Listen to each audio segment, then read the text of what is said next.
إن الحمد لله نحمده ونستعينه ونستغفره ونستهديه ونتوب إليه، ونعوذ بالله من شرور أنفسنا ومن سيئات أعمالنا.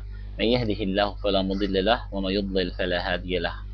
نبشر الأمة الإسلامية بأننا نقترب من موعد قيام الخلافة التي ستنزل بيت المقدس، والخليفة الذي سوف يفتح فلسطين بيت المقدس. فإذا جاء وعد الآخرة ليسوءوا وجوهكم وليدخلوا المسجد كما دخلوه أول مرة وليتبروا ما علوا تتبيرا. فإذا هذا الخليفة الذي سيبايع في فلسطين بعد أن يفتح الجزيرة العربية وفارس، فنحن نرى والله تعالى أعلم بأنه بين أظهرنا نراه بأعيننا، وهو عبد الله الذي هو الآن يملك في الأردن.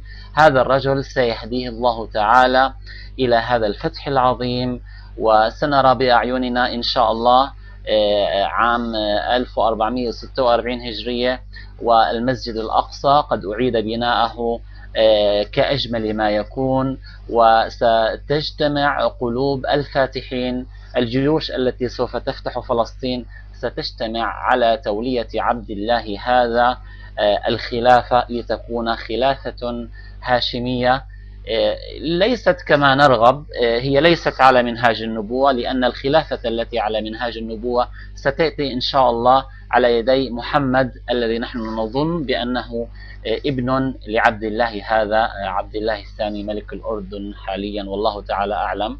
وإن شاء الله سوف نتكلم بالتفاصيل حول هذا الموضوع، وصلى الله على محمد وعلى آله وصحبه وسلم.